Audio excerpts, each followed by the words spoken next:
Bonjour à toutes et à tous, j'espère que vous allez bien. Je vous retrouve aujourd'hui pour une nouvelle vidéo de partage dans laquelle j'avais envie d'aborder la question de la nuit noire de l'âme pour déjà vous aider à mieux comprendre peut-être ce que c'est. On est dans une période, on l'a dit et redit à plusieurs reprises sur cette chaîne, et puis vous qui êtes ouverts à tous ces sujets, vous êtes très au fait de ces questions-là, mais on est dans une ère de la spiritualité, dans une ère qui s'ouvre beaucoup à ces questions de spiritualité, à ces connexions au monde subtil, au développement de ses facultés psychiques, à ses facultés fines, d'intuition, de perception. Et on est dans un monde actuellement où la montée vibratoire très intense de la Terre favorise cette élévation spirituelle, favorise cet éveil chez beaucoup d'entre nous. Et nous sommes de fait également dans une période où on est très sujet à une forme de bombardement d'informations, une forme d'effervescence, d'excès presque d'informations. Sur le plan spirituel, on croule sous les oracles, les livres de tous ordres, les vidéos telles que celles que je propose sur cette chaîne, les formations, des émissions, toutes ces sources d'informations dans lesquelles on peut être amené à venir piocher pour accompagner ce développement, ce déploiement de notre être. Mais ces éveils et ces cheminements spirituels ne sont pas toujours faits que de joie, de bonheur.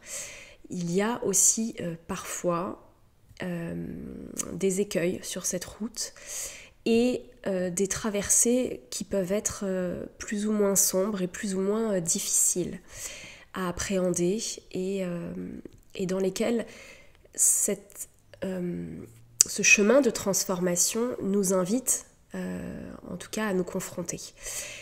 Et il se trouve que la nuit noire de l'âme, qui est aussi appelée nuit de la foi, est une crise spirituelle et existentielle qui mène à justement un état de détresse assez profond.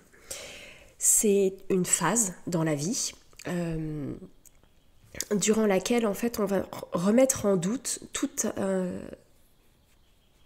un ensemble de croyances, même parfois les plus profondément ancrées, et durant laquelle on peut même être amené à douter de notre raison d'être, voire même carrément de notre existence, à douter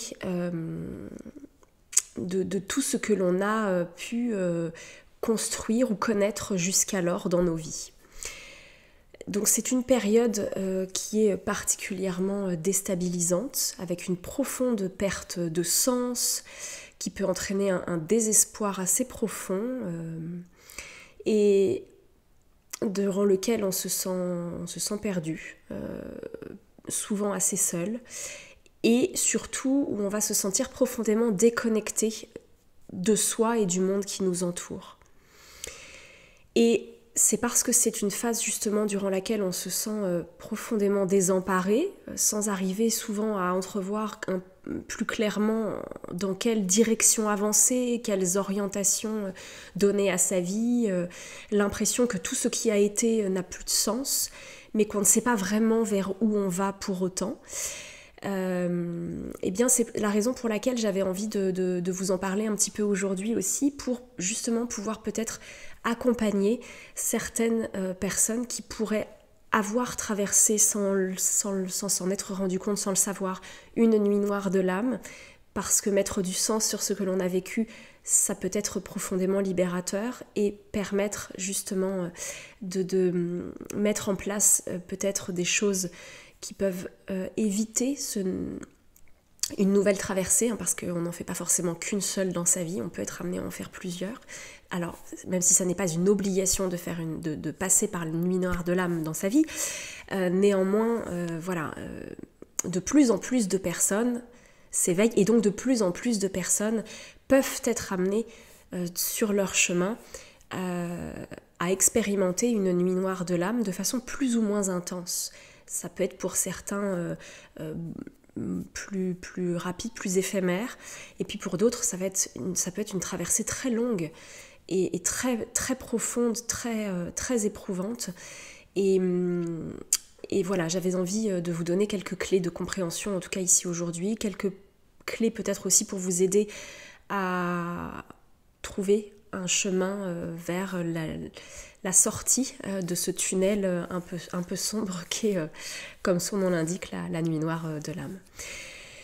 Alors peut-être je vais juste le remettre un petit peu dans le contexte historique, on va dire, en vous expliquant ici qu'en fait la première personne à avoir évoqué, en tout cas avoir mis un nom sur cette nuit noire de l'âme, c'est Jean de la Croix, qui était un mystique espagnol du XVIe siècle, il me semble. Et d'après lui, en fait, il expliquait que la nuit noire de l'âme, c'était une période nécessaire à l'évolution spirituelle de chacun. Et il estimait du coup pas que c'était quelque chose de négatif. Il disait au contraire que c'était en traversant cette nuit noire de l'âme que l'on parvient à se purifier, à purger son âme. Alors, de ses défauts, parce qu'il y avait bien sûr une lecture aussi de son temps. Donc on était beaucoup sous l'emprise du catholicisme, du bien, du mal, du bon, du mauvais, etc.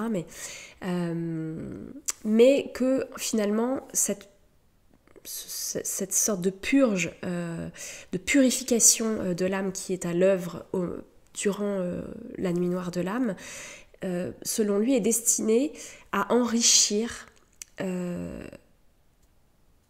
vision de l'homme, de la personne qui le traverse, et à l'aider à se rapprocher de Dieu.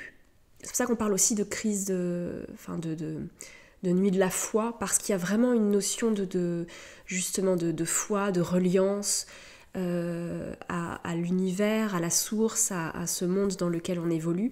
Et c'est vraiment ce prisme de la spiritualité quand même qui va caractériser principalement cette nuit noire de l'âme. Et donc d'après les mystiques, la nuit noire de l'âme, c'est vraiment une période durant laquelle on expérimente une forme d'absence de Dieu dans sa vie, en fait, dans sa vie de croyant. C'est un peu l'idée. Et bien sûr, vous pouvez le transposer dans nos vies contemporaines. C'est l'absence, l'impression d'un seul coup que tout ça n'a plus vraiment de sens. Et une forme de remise en question de tout ça, de se dire mais est-ce que finalement ça existe vraiment, est-ce que tout ça a du sens, est-ce que ce à quoi je crois, ce à quoi je me raccroche depuis quelques années, est-ce que finalement c'est juste ou pas. Bien sûr les réflexions sont beaucoup plus profondes, là je schématise vraiment, mais ça peut venir toucher, aller très très loin dans la remise en question dans la vie de chacun. Et au cours de l'histoire, plusieurs grands saints ou plusieurs grands mystiques ont témoigné d'ailleurs d'avoir expérimenté une nuit noire de l'âme. Alors ça a été le cas notamment de Thérèse de Lisieux ou de Mère Teresa, que l'on va peut-être plus savoir en tête parce qu'elles sont plus proches de notre vie contemporaine. Elles sont pas si anciennes que ça. Et donc leurs témoignages ont beaucoup de poids. Je crois que c'est Marie-Lise Labonté aussi qui a témoigné là-dessus, qui a écrit un livre il y a pas si longtemps que ça, il y a quelques années à peine, il me semble, même peut-être 2-3 ans, pour parler de cette traversée qu'elle avait faite également, de cette nuit noire de l'âme qu'elle a vécue. Et beaucoup utilisent le mot de désolation, d'une période de sevrage aussi, vraiment destinée à purifier son amour pour Dieu. Cette idée qu'il faut presque faire un reset, purifier tout pour pouvoir revenir à Dieu et l'aimer différemment, autrement. Et donc je vous le disais, c'est Jean Delacroix qui en a parlé la première fois. Et pour Jean Delacroix,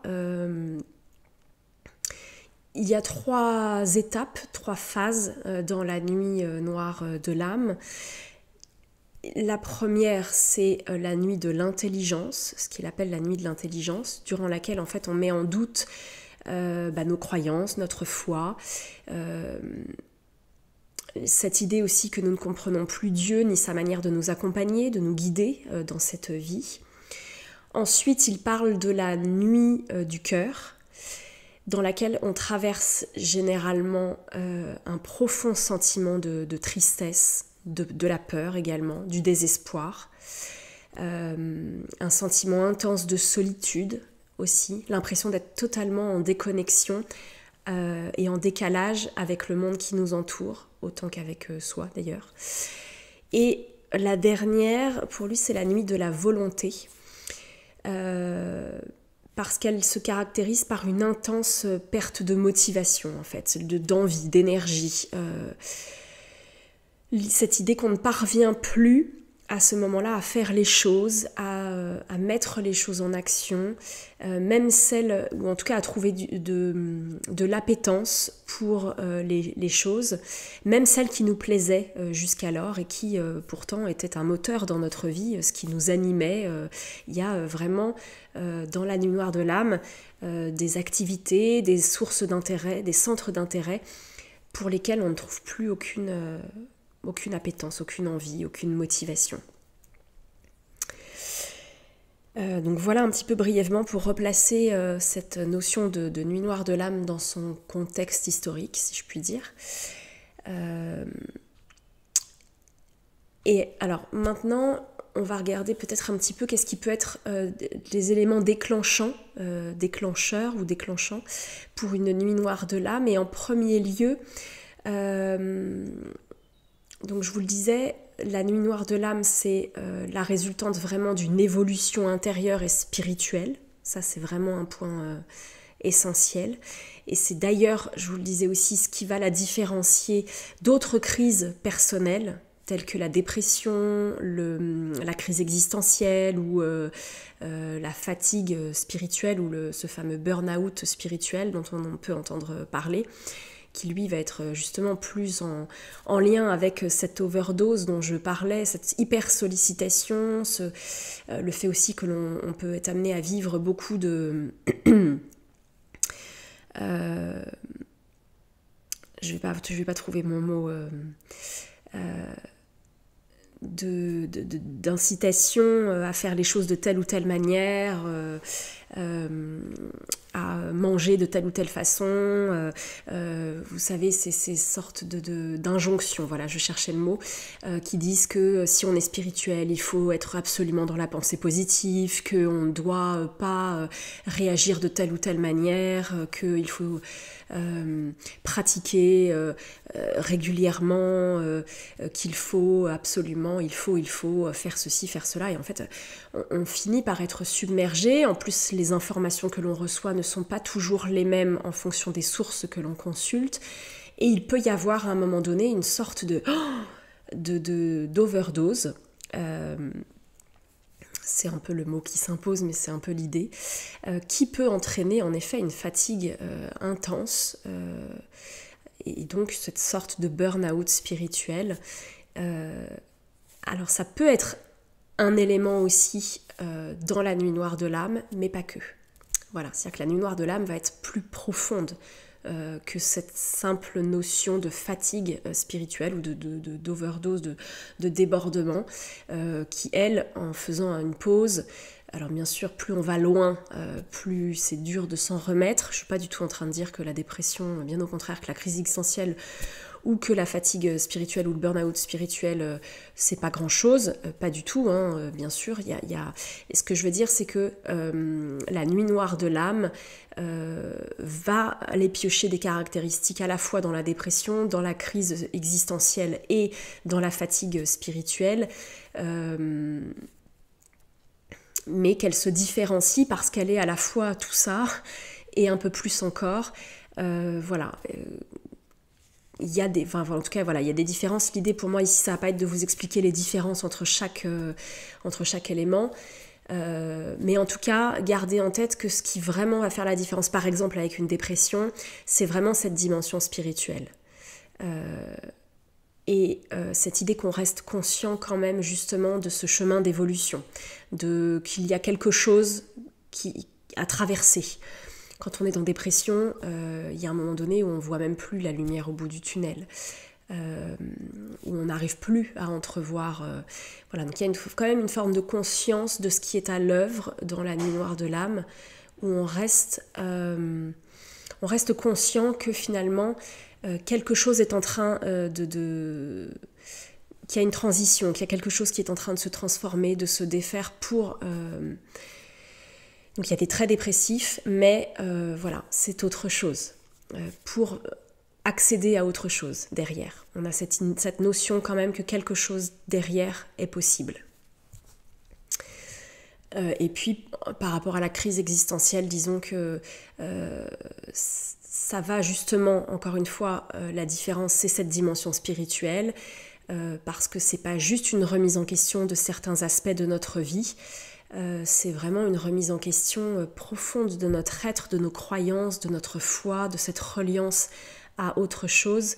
Donc voilà, il va y avoir des traits de caractéristiques, en tout cas, qui vont pouvoir être piochés et ressembler à certaines autres crises personnelles. Et j'espère pouvoir vous aiguiller un petit peu plus pour que vous puissiez peut-être, si jamais vous avez des manifestations dans votre vie, faire la différence justement pour arriver à identifier ce que vous êtes en train de vivre. En tout cas, donc il s'agit d'une transformation de notre moi le plus profond, hein. C'est vraiment ça qui est à l'œuvre dans la nuit noire de l'âme. Ça touche véritablement au cœur de notre être. Et c'est une épreuve de vie donc qui nous amène vraiment à rompre avec l'ancien, avec notre ancien moi, pour accéder, je vous le disais, à une nouvelle version de soi. Une nouvelle version de nous-mêmes, plus alignée, plus vaste, plus en accord avec ce que nous avons besoin de vivre et d'expérimenter. Et avec ce sentiment tout à coup assez profond d'être une sorte de coquille vide,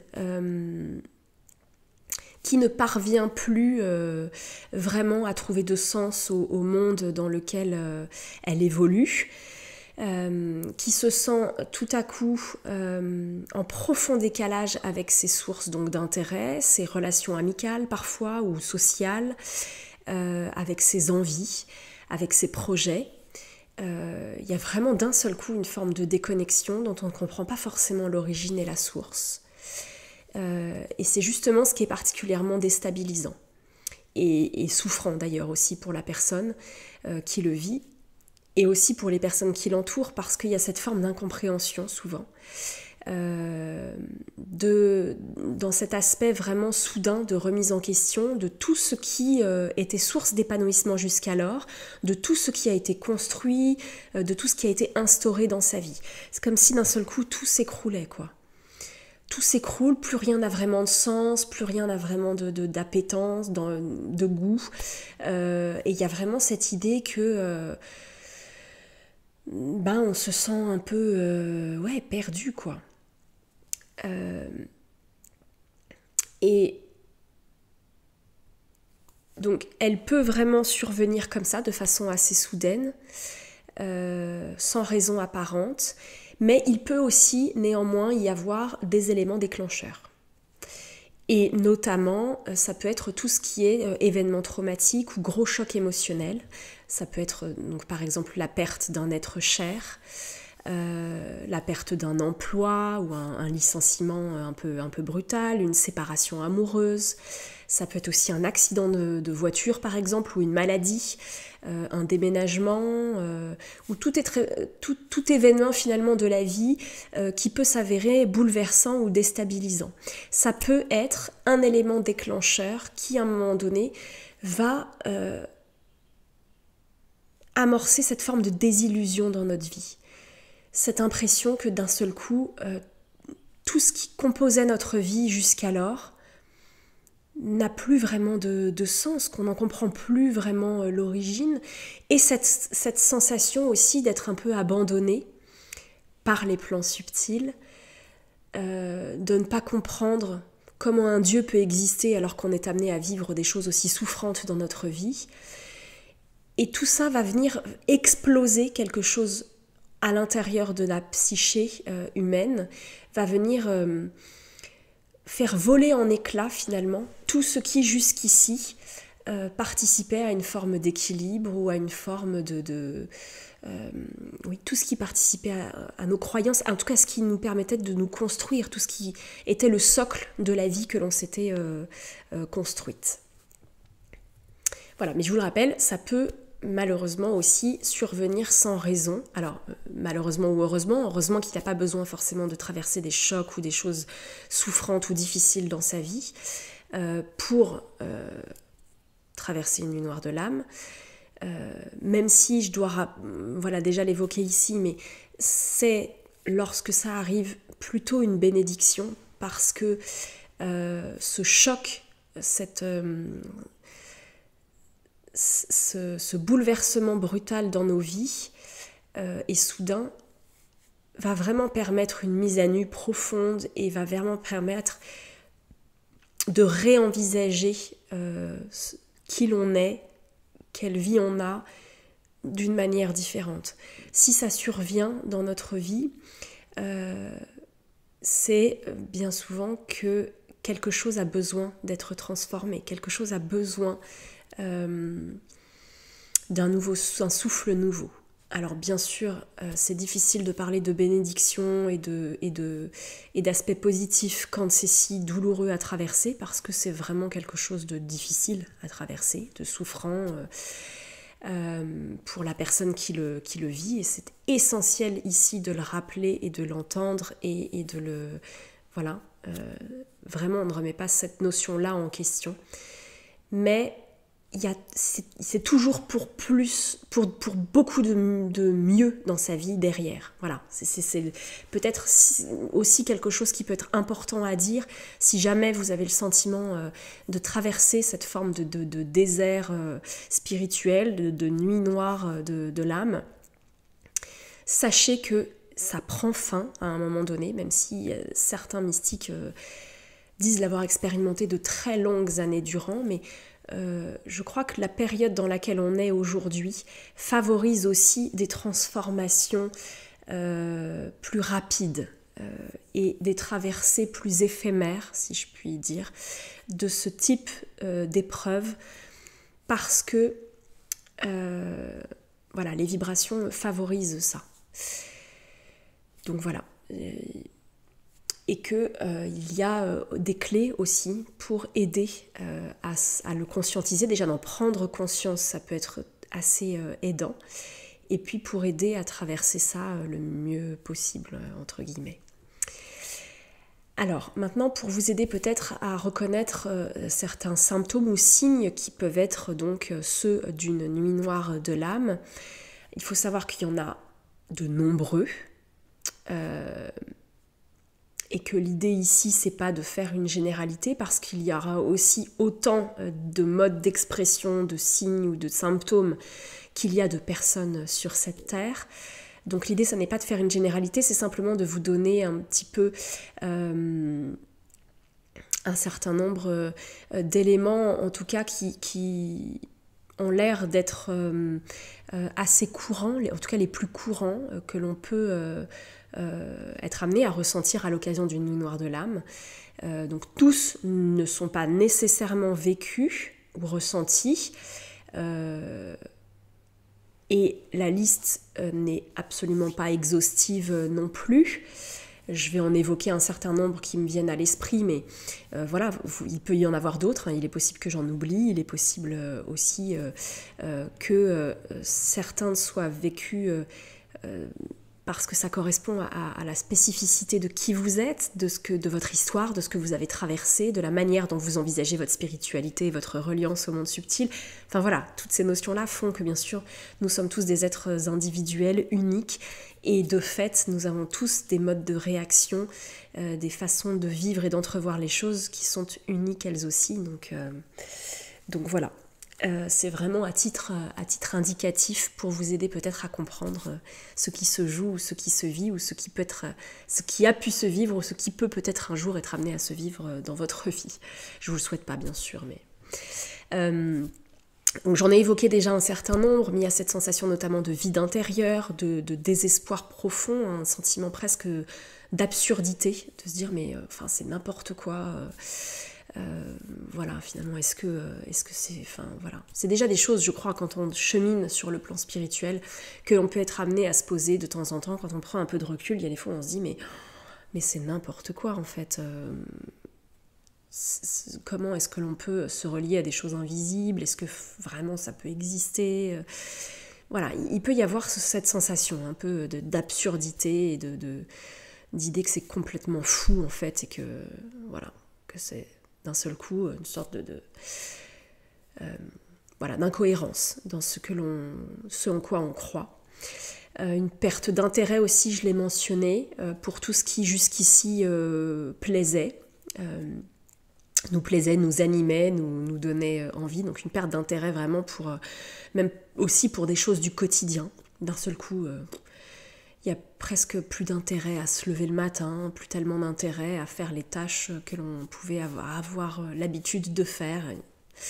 Une sensation de déconnexion aussi avec soi justement du coup et le monde qui nous entoure, c'est-à-dire que l'idée qu'on n'arrive plus à savoir ce qui nous fait envie, qu'on n'arrive plus à se reconnaître, on n'arrive plus à reconnaître le monde dans lequel on évolue, les personnes avec lesquelles on interagit, qui font partie de notre environnement, un sentiment d'être incompris, de ne pas être à sa place, à sa juste place dans sa vie, d'être complètement déconnecté de sa réalité et du monde dans lequel plus large dans lequel on évolue. Donc la baisse de motivation, je le disais, le manque d'énergie, l'envie de rien, qui va de pair avec une fatigue intense, donc ça peut être des perturbations de sommeil, des insomnies aussi éventuellement, ou simplement un sommeil de mauvaise qualité, et donc beaucoup de fatigue, bien souvent il y a beaucoup de fatigue qui accompagne la nuit noire de l'âme, une forme de lassitude aussi, qui peut se traduire aussi par des pertes d'appétit ou des difficultés à manger. Donc des symptômes qui ressemblent à de la dépression passagère ou de plus ou moins longue durée. Des pensées aussi qui peuvent être envahissantes ou obsessionnelles, qui tournent en boucle dans la tête et dont on n'arrive pas à se défaire. Des sensations de malaise sur le plan physique aussi, au niveau du corps physique, ça c'est possible. Il peut y avoir, d'ailleurs ça peut s'accompagner de sensations nouvelles, d'émotions beaucoup plus intenses dans le corps ou de ressentis accrus, une sorte d'hypersensibilité ou d'hyperémotivité, c'est tout à fait possible aussi. Il peut y avoir aussi des perturbations émotionnelles, je viens de le dire, sur le plan émotionnel, qui peuvent entraîner beaucoup de détresse, de la tristesse, de la mélancolie même, la perception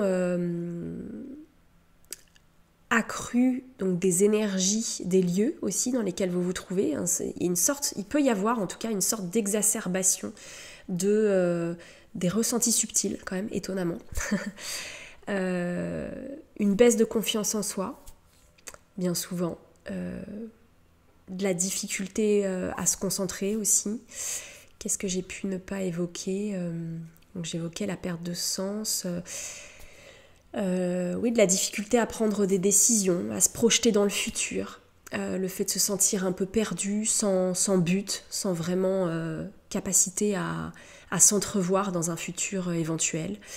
Je l'évoquais aussi, donc ce sentiment d'isolement, de solitude, aussi du fait qu'on se sent un peu déconnecté des autres, pas forcément compris, ou en décalage intense avec la façon dont les autres entrevoient le monde, dont les autres entrevoient la vie, ou mènent leur vie. Et pour autant, et ça c'est assez intéressant, c'est qu'il n'y a bien souvent aucune volonté quand même à retourner dans une ancienne version de soi.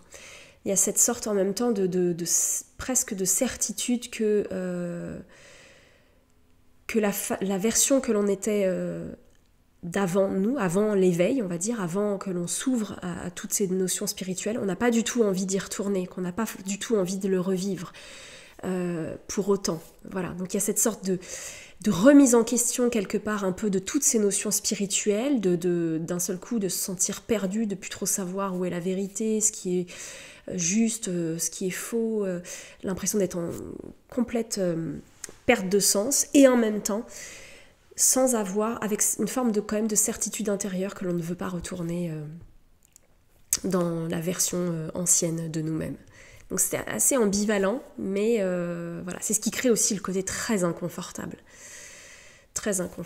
de cette traversée, si je puis dire. Parce que c'est un peu ça, hein, c'est vraiment une traversée du désert, quoi. Il y a vraiment l'impression que d'un seul coup, plus rien n'existe à cause. On n'arrive plus, on ne sait plus à quoi se raccrocher, en fait. Il y a quelque chose de cet ordre-là. L'idée qu'on ne sait plus quoi croire, à quoi se raccrocher, quoi penser, vers où aller, vers quoi se projeter, enfin, voilà. On n'est plus en accord forcément avec ce qu'on était, avec le monde dans lequel on évolue, et en même temps, on ne sait pas trop vers où on va, quoi. Voilà. Et tous ces symptômes, tous ces signes, en fait, tous ces ressentis, donc sont vraiment en lien avec l'évolution spirituelle, et ils peuvent dénoter vraiment d'un éveil qui est en cours, ou qui a déjà eu lieu, et pour lequel il y a un cap intense qui est en train en fait de se passer. Parce que c'est un processus de transformation et d'évolution qui est assez naturel, bien que, je vous le disais, particulièrement déstabilisant et souffrant. Mais quelque part, c'est une étape naturelle. Il n'est pas essentiel de la traverser dans sa vie pour être un être éveillé et pour être un être spirituel accompli. Ça n'est pas une obligation, mais ça a beaucoup de sens pour un certain nombre de personnes. Et je vous le disais, hein, la différence avec la dépression, par exemple, c'est qu'il va y avoir quand même cette conscience que c'est une étape dans sa vie, que c'est une épreuve de vie, un passage, alors initiatique hein, à bien des égards, le fait qu'on va être quand même dans une recherche de solution, une recherche de sens. Il y a une perte de sens, mais il y a une quête de comprendre et de trouver quand même la solution à ce que l'on est en train de vivre, à trouver de nouveaux repères, à évoluer vers quelque chose de plus lumineux, de plus vaste, de plus grand. Il y a quand même quelque chose au fond de soi qui a profondément envie de s'en sortir. Même si à l'instant T, on est dans une forme de chaos et on se sent profondément désespéré parce qu'on a du mal à entrevoir ce à quoi il est possible de se raccrocher, néanmoins, il y a quand même cette conviction profonde qu'il y a la lumière au bout du tunnel et qu'il y a un moment donné où on va y arriver, quoi. Et donc c'est une période de croissance et de transformation assez importante. On sait qu'on va repartir sur d'autres bases, hein, se reconstruire, qu'on va pouvoir redonner un sens nouveau à sa vie. Et ça, c'est important de le souligner et de le dire pour ceux qui seraient dans la phase où vraiment ils y voient plus clair du tout et où ils se sentent démunis et complètement désespérés. Voilà, la lumière est au bout du tunnel et il y a un moment donné où quelque chose va pouvoir émerger de toute cette noirceur. Parce qu'il faut le dire quand même, la nuit noire de l'âme, elle indique quand même bien souvent le fait que l'on s'est déconnecté à un moment donné, que l'on s'est éloigné de qui nous sommes, de notre chemin de vie. C'est-à-dire que c'est un peu finalement une épreuve qui nous est présentée sur notre chemin pour nous obliger vraiment à plonger au fond de notre être, au contact de notre souffrance, pour vraiment comprendre ce qu'il y a à remettre en question dans notre vie, dans nos croyances, dans nos valeurs, dans nos certitudes, voilà, pour réévaluer nos attentes par rapport au monde, à la vie, au subtil, etc., à notre manière d'entrevoir notre vie, et de nous permettre de l'entrevoir sur de nouvelles bases. Voilà, ça c'est vraiment important aussi de le souligner. C'est qu'à un moment donné, il y a besoin de ce choc quelque part pour nous amener vraiment, vous savez, il y a cette image, c'est comme si on nous amenait à plonger au fond de la piscine pour pouvoir taper du pied et remonter de la bonne manière, parce que jusqu'ici on nageait mais peut-être un peu à contre-courant ou pas tout à fait de la bonne manière. Il y a cette idée que d'un seul coup il faut que tout lâche prise, se défasse pour pouvoir réappréhender les choses autrement. C'est une sorte de table rase en fait, vraiment. Il y a cette idée il y a presque cette idée du phénix en fait qui renaît de ses cendres dans la nuit noire de l'âme. Il y a vraiment cette notion-là, cette idée qu'il va vraiment falloir aller contacter des parts douloureuses ou assez sombres de soi pour en effet se purifier d'une certaine manière, pour les regarder en face et pouvoir les transmuter. Il y a une notion d'alchimie presque dans cette nuit noire de l'âme, pour transformer le plomb en or, l'ombre en lumière, la souffrance en joie, en bonheur, en source d'épanouissement. Il y a vraiment cette notion-là. L'idée qu'il faut renaître à soi et renaître différemment.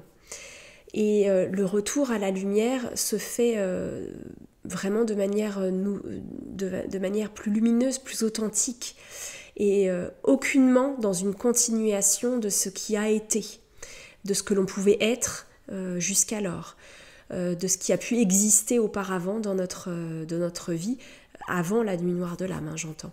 Il y a vraiment quand même cette idée que quelque chose doit renaître de façon différente. Voilà. On ne sort pas indemne d'une nuit noire de l'âme. On en ressort transformé, on en ressort modifié, j'ai envie de dire. J'ai cette notion de modification presque ADN. Il y a vraiment presque cette notion-là, cette idée que on remet les compteurs à zéro et on construit quelque chose d'autre. On se construit différemment. Alors voilà pour les signes, pour les symptômes qui peuvent vous permettre d'identifier que vous êtes, que l'on est en tout cas potentiellement dans une nuit noire de l'âme. Et maintenant, donc, qu'est-ce qui peut nous aider à nous en sortir, à entrevoir cette fameuse lumière au bout du tunnel? Donc la première chose vraiment, c'est de mentionner qu'il est essentiel dans cette phase, dans ce passage de vie, qu'il est essentiel de se respecter dans le processus, parce que c'est un processus intime, profond qui est à l'œuvre, et qu'il est essentiel d'accepter, déjà premièrement que ça va demander du temps, d'accepter que ça va prendre du temps de s'en sortir, parce que ça va nous demander justement d'accepter de descendre et d'aller au contact de ce qui est souffrant, au contact de qui l'on est vraiment, pour arriver à reconnaître cet état souffrant en nous, à être en mesure de l'accueillir autant que possible avec amour, avec patience, doucement, de mettre de la conscience progressivement, de poser de la conscience sur ce qui est en train d'être vécu, et c'est ça qui va permettre qu'un chemin de sortie ou cette forme de dépression spirituelle, quelque part, pour que cette sortie puisse s'amorcer en fait. Voilà, c'est vraiment cette idée. Eh bien, ça demande que l'on soit empli vraiment d'amour et de bienveillance vis-à-vis de soi-même. Ça, c'est très important pour moi de le rappeler. C'est pas utile de se flageller, de s'en vouloir, de se maltraiter, de se malmener. Au contraire, il va y avoir quelque chose de malmenant dans le processus puisque l'on va être amené vraiment à aller voir les parts sombres en soi. Mais il est essentiel de pouvoir s'accompagner, se prendre par la main et s'accompagner dans ce processus. Voilà. Donc, il va être, bien sûr, dans un premier temps, essentiel de prendre soin de soi, donc sur le plan physique, sur le plan de la matérialité. Parce que ça, c'est ce que vous maîtrisez, c'est ce que vous êtes, ce sur quoi vous avez la main, principalement. Donc, ça va être important de revenir au corps, de s'offrir des moments de douceur pour réduire toutes les sources éventuelles de stress. Ça va être important de prendre soin de son sommeil, donc de dormir suffisamment. Ça va être important de veiller à manger correctement, sans tomber dans des injonctions de il faut que je mange sainement, etc. C'est ça qui est compliqué, c'est qu'à la fois c'est important quelque part de se lâcher un peu la grappe sur tout ce qui peut être injonction. Et en même temps, c'est important aussi de prendre soin de soi, donc de s'apporter quand même suffisamment. Je sais que c'est compliqué parce que c'est une période où il peut y avoir justement un manque d'appétence pour tout ça, un manque d'envie, un manque d'énergie pour mettre en place des choses, mais c'est important quand même de manger, de ne pas se laisser sombrer complètement, de manger, si c'est possible, de pratiquer un petit peu d'activité sportive, physique, alors sans que ce soit forcément sportif, mais en tout cas physique. Mais ça peut passer par des choses assez simples au départ. Voilà, c'est parce que justement il y a un manque peut-être d'énergie ou un manque d'envie, d'y aller un pas après l'autre, d'y aller progressivement, d'y aller doucement. Et plus les bénéfices vont se faire ressentir, plus ça va permettre en tout cas de trouver des sources d'énergie nouvelles, de trouver des sources d'envie nouvelles, ou en tout cas de donner un peu plus de sens à ce que l'on est en train de mettre en œuvre. Et petit à petit, progressivement, on pourra augmenter un petit peu le temps que l'on s'accorde. On pourra augmenter un petit peu ce temps d'activité sportive ou améliorer un peu les repas que l'on s'offre. Mais ça peut être au départ de s'offrir des choses assez simples. Alors, si c'est possible de se faire masser, par exemple, pour revenir vraiment dans le corps, pour ramener au ressenti physique,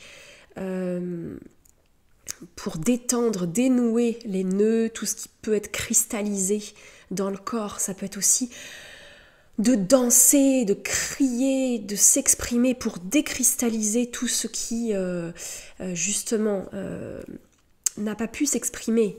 Tout ce qui peut-être reste bloqué, sclérosé à l'intérieur de soi, pour permettre une remise en mouvement, à ce que les énergies circulent de nouveau et à ce que ça puisse permettre d'évacuer ce qui a besoin d'être évacué. Mais ça peut être aussi très simple, donc des marches dans la nature, marcher au bord de l'eau, si jamais vous avez la chance d'habiter en bord de mer, marcher les pieds dans l'eau salée, s'autoriser à respirer, à sentir le vent, aller marcher dans la forêt si c'est possible pour vous, faire son jardin si vous avez un petit carré de nature chez vous, de tailler un petit peu ces arbustes, de planter quelques graines, de mettre les mains dans la terre, ça peut être aussi extrêmement salvateur.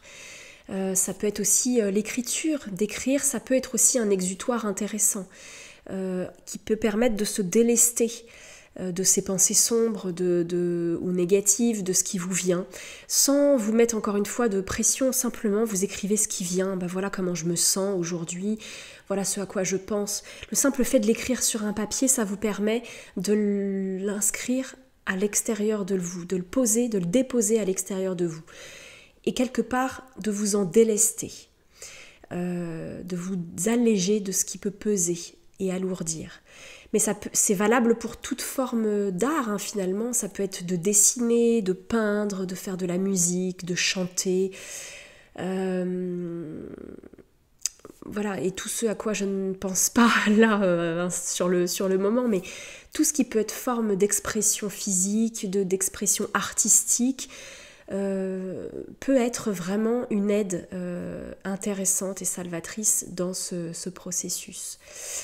Après, ça peut être bien sûr, ça va être essentiel bien sûr de faire en sorte d'éviter tout ce qui peut participer à une mauvaise hygiène de vie, entre guillemets, fumer, boire de façon excessive ou se droguer. Voilà, évidemment que ce ne sont pas des choses qui vont participer à aider à sortir d'une nuit noire de l'âme. Maintenant, voilà, si vous êtes fumeur, on ne vous demande pas en plus de vous rajouter un sevrage de la cigarette, parce qu'on sait que ça peut être voilà, que c'est compliqué. Donc c'est pas l'objet, c'est pas ce que je suis en train de dire. Mais en tout cas, veillez à ne pas tomber dans des habitudes qui pourraient être encore plus délétères et augmenter le mal-être en fait. Voilà. Dans un autre domaine, ça va être aussi intéressant de s'entourer autant que possible de personnes bienveillantes, qui soient respectueuses, qui soient positives ou joyeuses, en tout cas des personnes qui vont plutôt vous tirer vers le haut, des personnes qui n'auront pas d'attente, qui seront soutenantes sans vous demander quoi que ce soit en retour.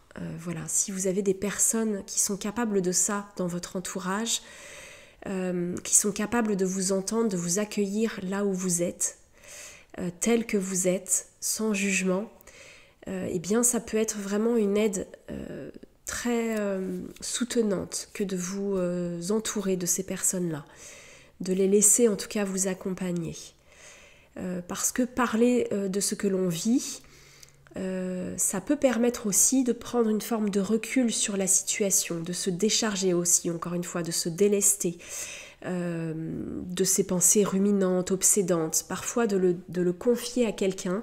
Ça permet aussi finalement de regarder les choses de façon différente. Parfois il y a des solutions qui se présentent toutes seules comme ça pendant qu'on est en train de parler avec quelqu'un, alors que ça rumine dans notre tête, ça tourne en boucle depuis un bon moment, mais le simple fait de le verbaliser à quelqu'un d'autre, de le confier à une oreille bienveillante, ça peut permettre d'un seul coup de clarifier les choses pour soi.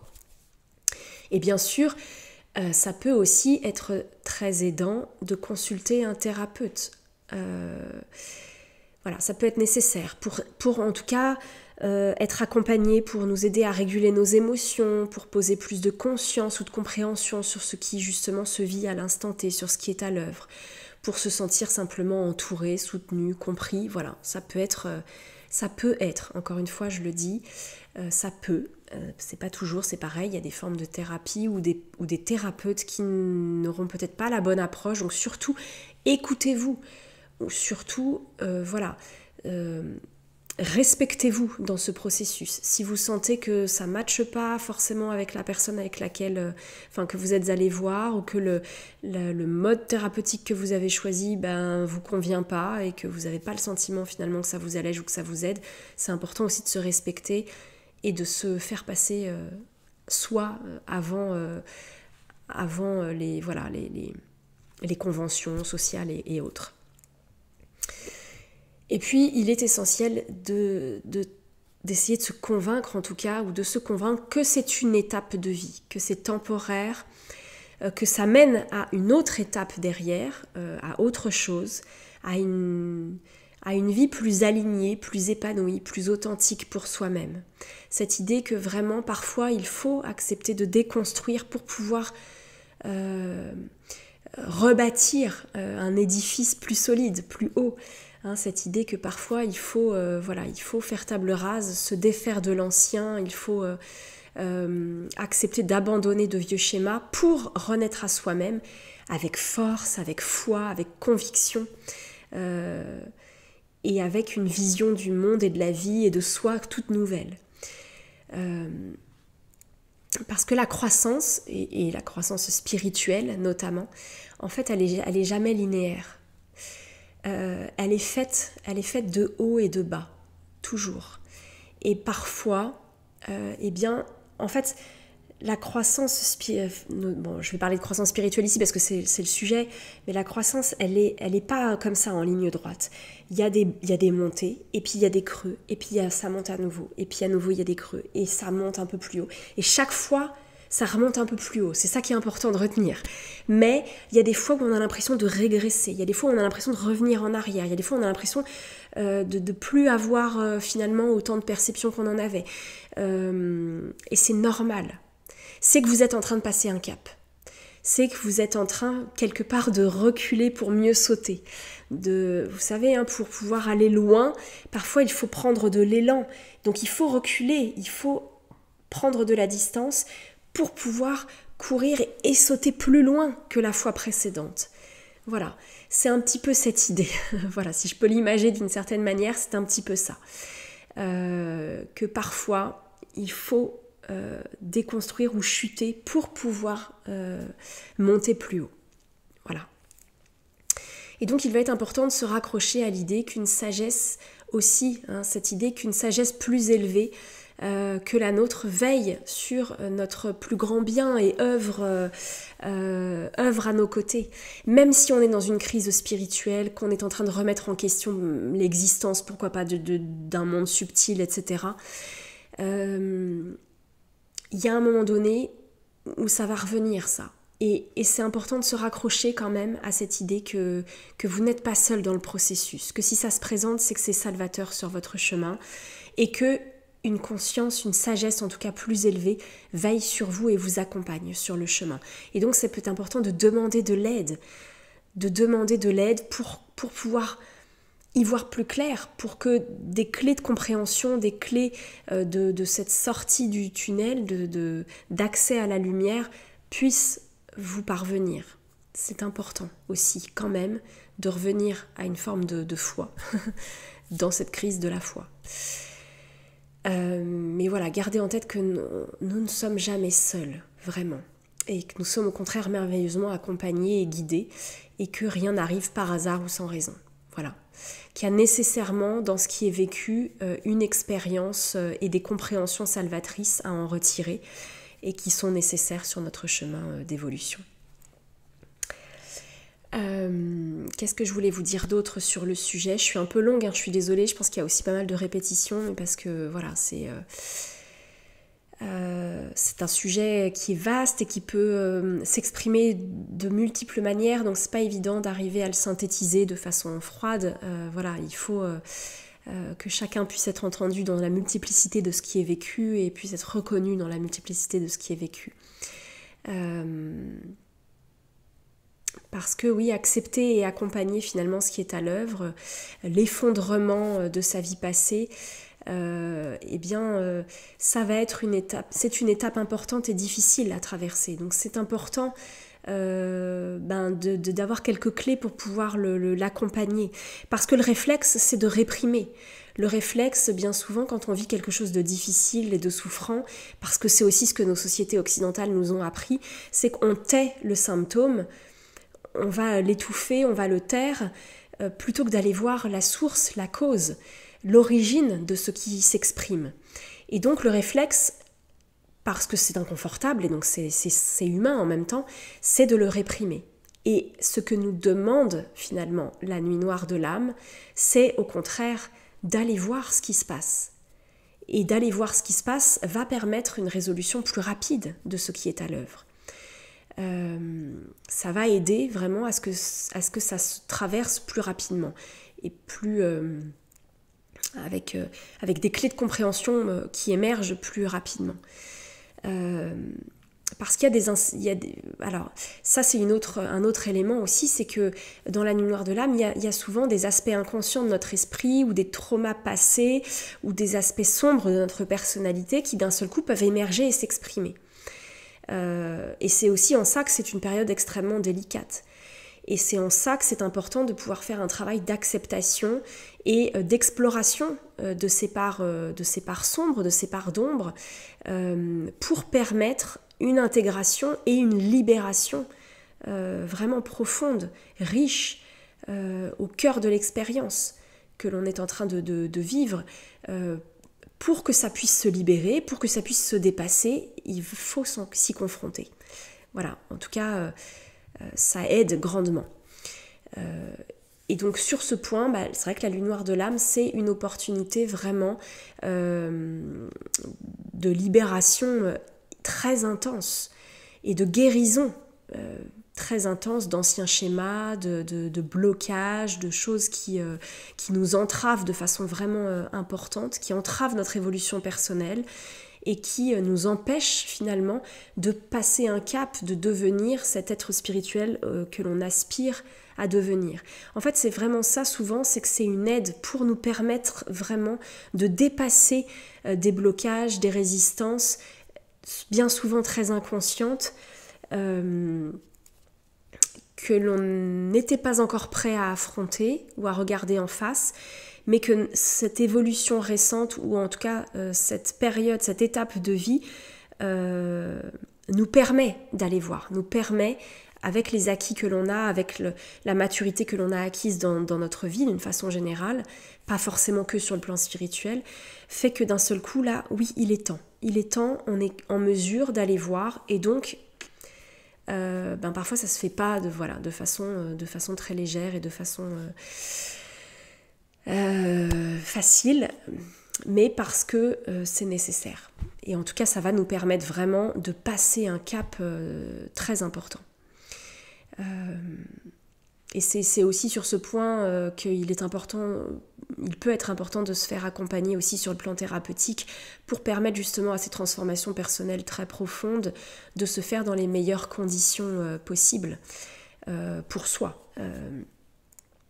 Et d'ailleurs, il y a de nombreuses thérapies brèves notamment aussi, parce qu'on est aussi dans cette ère où tout va beaucoup plus vite et où il y a ces thérapies qui ont émergé là depuis quelques années, quelques décennies parfois, mais en tout cas qui s'imposent vraiment aujourd'hui de façon plus importante et qui deviennent de plus en plus accessibles au plus grand nombre en termes d'accompagnement et qui peuvent permettre sur des temps assez courts de thérapie sans forcément se lancer dans un travail sur le long cours, même si ça peut être aussi très intéressant et très important de le faire si ça résonne pour vous d'être accompagné, mais en parallèle il peut y avoir aussi des thérapies plus brèves telles que le l'EFT, le MDR, le PRTH ou de l'hypnose régressive, voilà, et beaucoup d'autres. Je vais citer que celles-ci parce que ce sont celles qui me viennent en tête là à cet instant précis, mais il y en a beaucoup d'autres qui vont permettre aussi justement de dépasser sur le plan émotionnel ou d'accompagner ces remontées de mémoire par exemple, ces remontées d'émotions traumatiques, ces remontées de blessures, de souffrances, voilà. Donc voilà, mais il est essentiel encore une fois de rappeler qu'il est important de ne pas se mettre de pression, de se donner tout le temps qui est nécessaire, de lâcher un peu du lest, de faire preuve de compréhension et de bienveillance vis-à-vis de soi-même. Voilà, parce qu'il y a des jours où les conseils là qui viennent d'être évoqués, ce sera plus facile de les mettre en œuvre, et puis il y a des jours où ce sera pas possible. Et c'est ok, voilà, c'est ok. Et encore une fois, de cesser les injonctions. Le but, c'est pas d'en créer des nouvelles, c'est pas de se rajouter des contraintes, c'est pas de se rajouter des attentes, c'est pas de se rajouter de la difficulté, de la lourdeur, voilà. Non, le but, c'est de s'autoriser simplement à vivre et à ressentir ce qui est, de s'accueillir dans le moment dans ce qui est vécu, et de l'accueillir avec beaucoup d'amour et de respect pour soi. Voilà. Et d'ailleurs, je ne l'ai pas mentionné, mais il est important aussi de pouvoir couper d'ailleurs un maximum avec tout ce qui va être sollicitation en tout genre, les réseaux sociaux par exemple, la télévision, à moins vraiment de sélectionner des programmes choisis, par exemple de s'autoriser à un moment de douceur en regardant un bon film, un film qui nous fait rire, qui nous fait du bien, ou un film qui nous permet d'avoir ce moment cocooning, ce moment de douceur pour soi. Voilà, ça peut être intéressant dans ces cas-là, bien sûr, comme un bon roman, voilà, tout ce qui va participer à apporter de la douceur dans notre vie. Mais sinon, j'aurais tendance à dire que étant donné que la nuit noire de l'âme, c'est quand même une crise spirituelle et existentielle, et que elle peut aussi se coupler avec cette fameuse fatigue spirituelle dont je parlais, ce burn-out spirituel, un peu avec cet excès d'informations, cet excès de pratiques, d'injonctions, de rituels et autres. Tout ce qui va être oui, injonction au mieux-être, c'est important de manger comme ça, de réfléchir comme ça, de penser comme ça, de réagir comme ça, de faire telle ou telle chose dans ses journées, etc. Eh bien, ça va être important peut-être de couper avec toutes ces sources d'injonction, avec toutes ces sources de sollicitation, pour pouvoir justement aussi mettre du calme, de l'apaisement, parce que c'est parfois aussi dans cette page blanche que l'on trouve une nouvelle façon, une nouvelle manière d'appréhender les choses, que l'on peut faire de la place, que l'on peut... vous savez, quand on part en vacances par exemple, quand on fait une pause, on part en vacances, quand on revient souvent avec un œil très neuf sur tout ce qui composait notre journée ou nos dossiers de travail qui étaient en cours.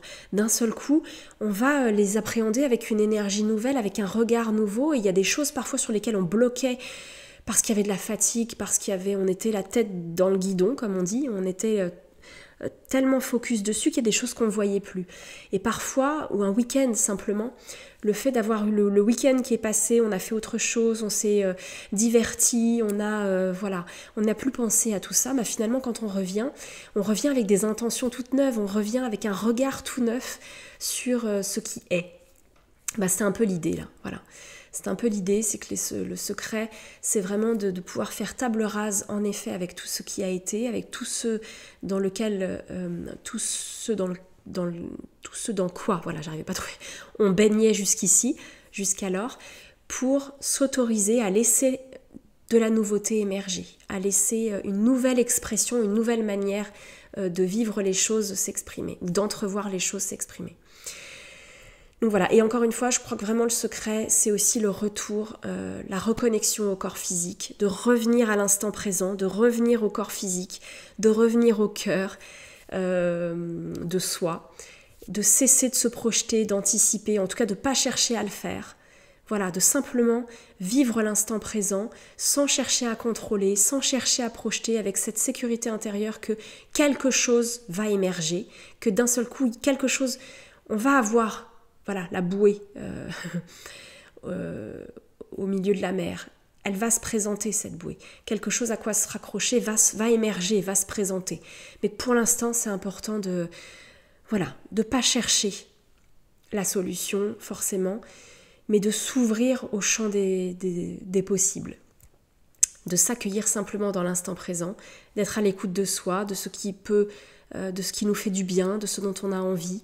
Ça peut être prendre un bain, boire une tasse de boisson chaude, manger un carré de ce chocolat qui nous fait plaisir, ou de ce fruit délicieux que l'on aime tant. Ça peut être se promener dans la nature, prendre du bon temps en fait, voilà. Prendre le temps, se raccrocher à des choses factuelles, tangibles sur lesquelles on peut agir, voilà, autant que possible. Bien, j'ai beaucoup parlé, donc je sais pas, peut-être en conclusion, qu'est-ce que je peux vous dire, peut-être juste de rappeler que cette nuit noire de l'âme, donc elle est particulièrement éprouvante, souffrante, déstabilisante, et qu'il est important vraiment de garder à l'esprit que donc c'est une épreuve qui est issue d'un processus relativement naturel d'évolution et de transformation. Qu'il n'est pas obligatoire absolument de passer par une nuit noire de l'âme pour évoluer. Ça aussi, c'est très important. Si vous n'en avez pas vécu, c'est pas une obligation que vous le viviez un jour dans votre vie. Voilà, sachez-le.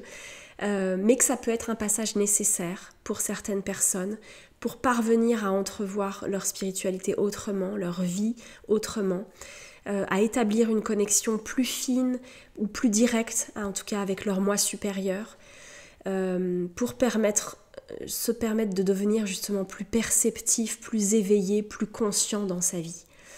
Donc c'est une occasion, certes difficile, mais de se réinventer, vraiment, de s'ouvrir à de nouveaux possibles, de remettre les compteurs à zéro pour réenvisager sa vie, sa connexion spirituelle, sa reliance au monde subtil, sa reliance au divin, sa conception du divin ou de sa spiritualité de façon différente. Et ce qui est certain en tout cas, c'est que la nuit noire de l'âme est toujours l'occasion d'accéder à une transformation intérieure extrêmement profonde. Voilà ce que je pouvais vous en dire. N'hésitez pas à me faire part en commentaire de vos retours quant à ce sujet. Si vous avez vous-même expérimenté une nuit noire de l'âme ou si quelqu'un de votre entourage l'a vécu. Si vous avez le sentiment que peut-être vous en avez traversé une sans en avoir forcément eu conscience, à la lumière de ce que je viens d'expliquer, si vous avez le sentiment que peut-être vous en avez déjà vécu une, comment est-ce que vous en êtes ressorti, comment est-ce que vous avez pu transformer cet essai. Et puis si vous avez le sentiment en ce moment de traverser des choses difficiles, peut-être que aussi ces éléments peuvent vous permettre finalement sans avoir besoin de sombrer trop profondément, d'accéder plus rapidement à cette sortie de la nuit noire de l'âme, de cette sortie, de cette crise de la foi. Donc voilà, n'hésitez pas, si vous avez des choses aussi, peut-être que vous l'avez vécu et que vous avez des choses à ajouter, parce qu'il est très probable que je n'ai pas été du tout exhaustive dans ce que j'ai cité, très probable aussi que je n'ai eu ici qu'une vision sommaire ou étriquée peut-être de ce qu'est réellement la nuit noire de l'âme, ou en tout cas de la manière multiple dont on peut le vivre. Donc voilà, n'hésitez pas à me faire part de vos retours sur cette question. Et puis écoutez, je vous souhaite le meilleur sur votre chemin. N'hésitez pas aussi si vous avez des sujets que vous souhaitez que j'aborde, parce que j'évoque ici ce qui résonne pour moi, ce qui me semble intéressant et sur lesquels j'ai le sentiment de pouvoir peut-être vous apporter quelques éclairages, mais je n'ai pas la vérité, je n'ai pas la science infuse. Donc je peux aussi bien sûr m'intéresser à des sujets que vous me proposez, que vous me soumettez. En tout cas, si j'ai le sentiment de pouvoir vous en dire quelque chose, je le ferai avec grand plaisir. Si ça peut aider sur vos chemins d'évolution, j'en serais ravie.